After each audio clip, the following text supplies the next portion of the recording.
నమస్తే BCN news కి స్వాగతం। నా పేరు నీలిమ। ముందుగా ముఖ్యాంశాలు। కేంద్ర వార్షిక బడ్జెట్ పై స్పందించిన కేంద్ర సహాయ మంత్రి భూపతిరాజు శ్రీనివాస వర్మ సామాన్య మధ్యతరగతి ప్రజలకు మేలు చేసేలా బడ్జెట్ ఉందంటూ హర్షం। నెల్లూరులోని సంతపేట ఆదర్శ ఉన్నత పాఠశాలను సందర్శించిన మంత్రి నారాయణ పేద విద్యార్థుల కోసం అత్యున్నత ప్రమాణాలతో 4 విద్యాసంస్థలను ఏర్పాటు చేస్తున్నట్లు వెల్లడి।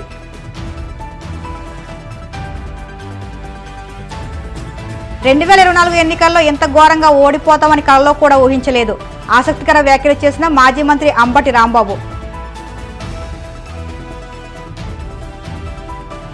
వాడపల్లి వెంకన్న ఆలయంలో ప్రత్యేక పూజలు మంగళ వాయిద్యాల నడుమ శ్రీ స్వామి అమ్మవార్లకు మేల్కొలుపు సేవ ఐశ్వర్యలక్ష్మి హోమం। సామాన్య మధ్యతరగతి ప్రజలకు మేలు చేసే బడ్జెట్ ఇదని కేంద్ర ఉక్కు భారీ పరిశ్రమల శాఖ సహాయ మంత్రి భూపతిరాజు శ్రీనివాస వర్మ పేర్కొన్నారు।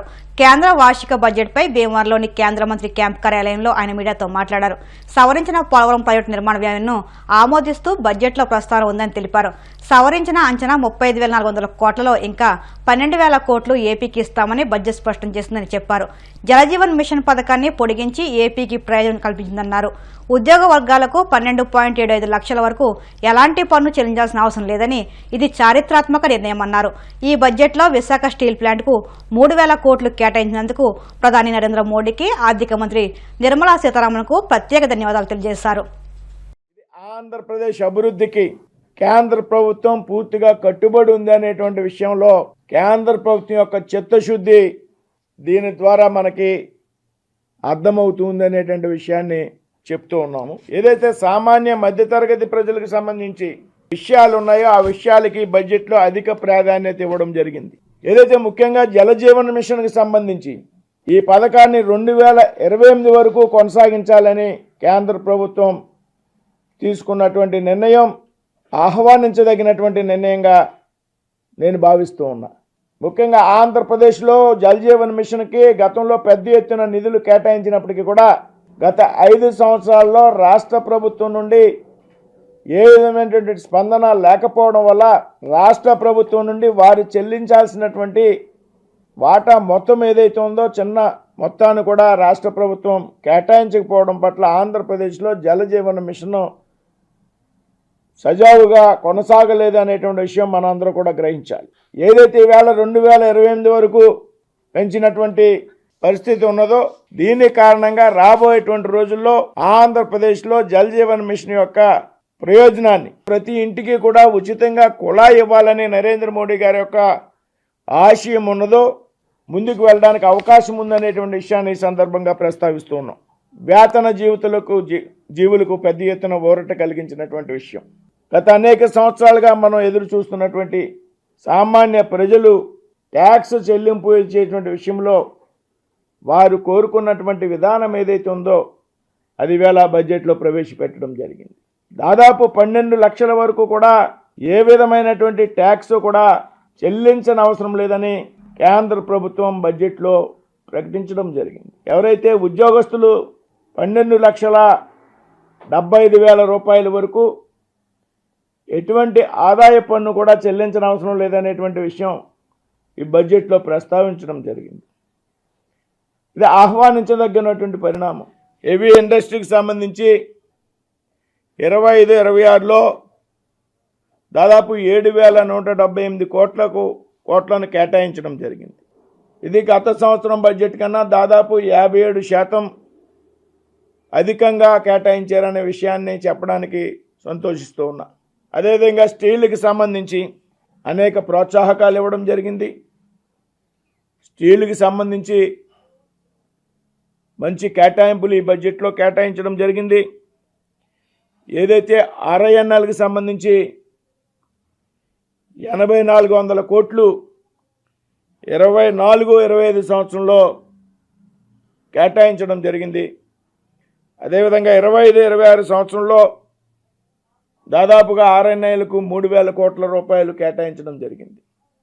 ఈ విధంగా ప్రవేశపెట్టిన నిర్మలా సీతారామన్ గారు ప్రవేశపెట్టినటువంటి బడ్జెట్లో దేశంలో అన్ని రంగాలకు సామాన్యులకు రైతులకు వ్యవసాయదారులకు యువతకు మేక్ ఇన్ ఇండియాకి పెద్ద ఎత్తున ప్రాధాన్యత ఇవ్వడం ద్వారా యువతకు పెద్ద ఎత్తున ప్రోత్సాహకాలు ఇచ్చారనేటువంటి విషయాన్ని ఈ సందర్భంగా చెప్తూ మరి ఈ విధమైనటువంటి అద్భుతమైనటువంటి బడ్జెట్ను ప్రవేశపెట్టినటువంటి సందర్భంగా ప్రధానమంత్రి నరేంద్ర మోడీ గారికి, ఆర్థిక మంత్రి శ్రీమతి నిర్మలా సీతారామన్ గారికి, అదేవిధంగా ముఖ్యంగా ఆంధ్రప్రదేశ్కి మంచి జరిగే విధంగా బడ్జెట్లో అనేక విషయాలు ప్రస్తావించారు.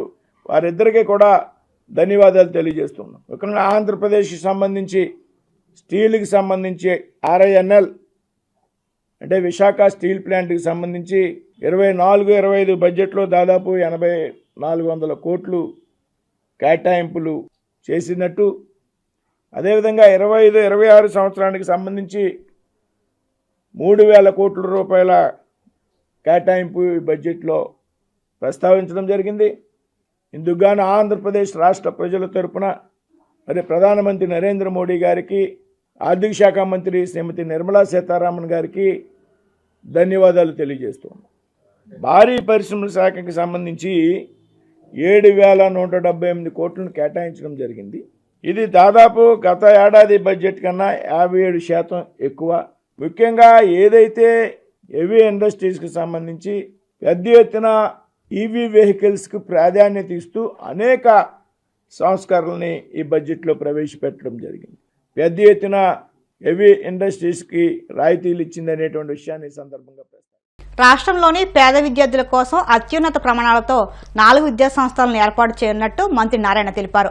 నెల్లూరు నగరంలోని సంతపేట ఆదర్శ ఉన్నత పాఠశాలను మున్సిపల్ అధికారులతో కలిసి ఆయన సందర్శించారు.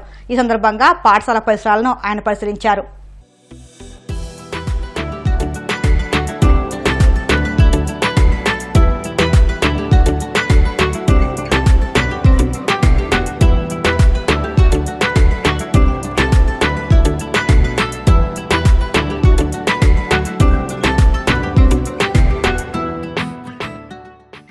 కార్పొరేషన్ 54 డివిజన్లో 2014-19లో నేను మినిస్టర్గా ఉన్నప్పుడు మున్సిపల్ స్కూల్స్ అన్నింటినీ యాక్చువల్గా విజిట్ చేయటం, వాళ్ళకి కావాల్సిన వసతులు కొన్ని ఏర్పాటు చేయడం, అన్నిటికంటే ఇంపార్టెంట్ కార్పొరేట్ సెక్టర్తో పోటీ పడేటట్టుగా వాళ్ళకి కావాల్సిన ఎడ్యుకేషన్ యాక్చువల్గా నేను సపోర్ట్ చేయడం జరిగింది. ఆ పిల్లలకు కావాల్సిన మెటీరియల్ కావచ్చు, ట్రైనింగ్ కావచ్చు చేయడం జరిగింది. రాష్ట్రం మొత్తం 2000 మున్సిపల్ స్కూల్స్ ఉంటే 2000 మున్సిపల్ స్కూల్స్లో అదే సిస్టమ్ చేసాం. నెల్లూరులో విఆర్ కళాశాల పైన, విఆర్ హై స్కూల్ పైన బిల్డింగ్ ఉందో దాంట్లో నెల్లూరు మున్సిపల్ కార్పొరేషన్ తరఫున ఒక జూనియర్ కాలేజ్ పెట్టాం. Special coaching for competitive exams along with intermediate. బ్రహ్మాండంగా తయారయ్యారు. కొంత పిల్లలు IIT చేరారు, నీట్ చేరారు, మెయిన్స్లో చేరారు. ఈరోజు కూడా ఇక్కడ పోతే అప్పుడు చెప్తున్నారు, సార్ మీరు పెట్టిన ఆ కాలేజీలో చదివాం. ఎందుకంటే అక్కడికి బోర్డింగ్ కూడా ఏర్పాటు చేశారు. కానీ గత ప్రభుత్వం వచ్చి ఆ బోర్డింగ్ అని తీసేసింది. మా మీద కక్ష వచ్చు కానీ పిల్లల మీద ఎందుకు కక్ష? సరే ఏదైతే అయిపోయింది. మళ్ళీ ఆ విఆర్ హై స్కూల్లో నర్సరీ నుంచి 12th దాకా ఒక మంచి స్కూల్ పెట్టాలని ఈ మధ్య హానరబుల్ మినిస్టర్ లోకేష్ గారితో మాట్లాడడం జరిగింది. రాష్ట్రంలో 4 ప్లేసులు పెట్టేటట్టుగా, అందులో ఒకటి నెల్లూరులో 2000 మంది పేద విద్యార్థులకు ఉదయం బ్రేక్ఫాస్ట్, మధ్యాహ్నం లంచ్, ట్రాన్స్పోర్ట్తో కూడా చక్కటి చదువు, కార్పొరేట్ స్కూల్లో కూడా ఎక్కలేని వసతులు ఇస్తూ, ఫెసిలిటీస్ ఇస్తూ, బుక్స్, యూనిఫామ్ అన్నీ ఫ్రీగా ఇచ్చేటట్టుగా త్వరలో ఏర్పాటు చేయబోతున్నాను రేపు జూన్ నుంచి. ఈ నేపథ్యంలో ఉన్న స్కూల్స్ని కూడా మోడర్నైజ్ చేయాలా, డెవలప్ చేయాలనే ఉద్దేశంతో గౌరవనైన మంత్రివర్యులు లోకేష్ గారితో మాట్లాడటం, ఆయన కూడా మీకున్న అనుభవాన్ని స్కూల్స్కి ఇవ్వండి అని చెప్పడం ఇవన్నీ జరిగినాయి. దీని మీద యాక్చువల్గా నేను మన మధ్య ఒక స్కూలు నవాపేటలో విజిట్ చేశాను. ఇవాళ 49వ డివిజన్లో దీన్ని కుంటబడి స్కూల్ అంటారు, మోడల్ స్కూల్. ఇది మోడల్ స్కూలు. దీంట్లో ఇప్పుడు వచ్చాను. మెయిన్గా చక్కటి గ్రౌండ్ ఉంది. అయితే అదంతా భయంకరంగా తయారైంది. ఇప్పుడే అధికారులు చెప్పాను, ఇమీడియట్గా 48 గంటల్లో గ్రౌండ్ అంతా క్లియర్ చేయండి. ఒక CCTV 2 CCTV కెమెరాలు ఇమీడియట్గా పెట్టమన్నా. తర్వాత ఇక్కడ హెడ్ మాస్టర్ గారితో PETతో మాట్లాడాను. దీంట్లో ప్లే గ్రౌండ్ చేయాలంటే చక్కటి ఫుట్బాల్ కోర్టు కావచ్చు, లేదా క్రికెట్ ప్రాక్టీస్ కావచ్చు, లేదా బాస్కెట్బాల్ కోర్టు కావచ్చు. పెద్ద స్థలం అవుతుంది కాబట్టి అటువంటి కోర్టులు వేయడానికి మాస్టర్ ప్లాన్ తయారు చేయండి. 1 వీక్లో నాకు సబ్మిట్ చేయండి. దాని మీద ఆ కన్సర్న్ వాళ్ళతో మాట్లాడి లేదా CSR ఫండ్ ద్వారా యాక్చువల్గా ఏపీ అసెంబ్లీ ఎన్నికల్లో మళ్లీ వైసీపీ అధికారంలోకి వస్తుందని, జగన్ సీఎం అవుతారని అనుకున్నామని, కానీ ఇంత ఘోరంగా ఓడిపోతామని అనుకోలేదని మాజీ మంత్రి అంబటి రాంబాబు ఆసక్తికర వ్యాఖ్యలు చేశారు. అనకాపల్లి జిల్లా కసింకోటలో ఆయన మాట్లాడుతూ అసలు ఎన్నికల్లో తమకు 11 సీట్లు మాత్రమే ఎందుకు వచ్చాయో అర్థం కావడం లేదని, అలాగే కూటమికి 164 సీట్లు ఎందుకు వచ్చాయో వాళ్లకు కూడా అర్థం కావడం లేదని కామెంట్ చేశారు. 3 పార్టీలు జత కట్టడంతో వారి బలం పెరిగిందా లేక మనకు తెలియక వ్యతిరేకత మనపై ఉందా, ఇంకేమైనా మాయ జరిగిందా అన్న అనుమానాలు తమ మనసుల్లో కోకొలలుగా ఉన్నాయని పేర్కొన్నారు. రాష్ట్రంలో వైఎస్ఆర్ కాంగ్రెస్ పార్టీ అధికారంలోకి వస్తుంది, జగన్మోహన్ రెడ్డి గారు రెండవసారి ముఖ్యమంత్రిగా ప్రమాణ స్వీకారం చేస్తారని భావించాం. కానీ ఓటమి పాలయ్యాం.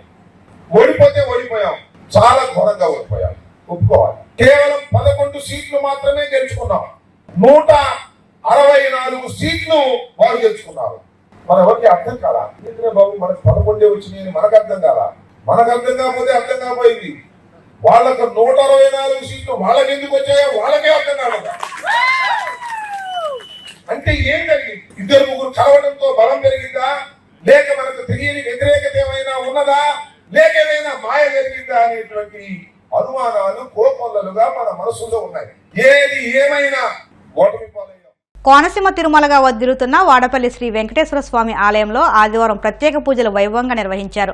మంగళవాద్యాల నడుమ శ్రీ స్వామి అమ్మవార్లకు మేల్కొల్పు సేవ నిర్వహించిన అనంతరం ఐశ్వర్యలక్ష్మి హోమాన్ని జరిపించారు. అర్చకులు శ్రీ స్వామి అమ్మవార్ల వసంత మండపంలో అష్టోత్తర పూజలు నిర్వహించగా ప్రత్యేక అలంకారంలో ఉన్న స్వామిని దర్శించుకుని భక్తులు తరించిపోయారు.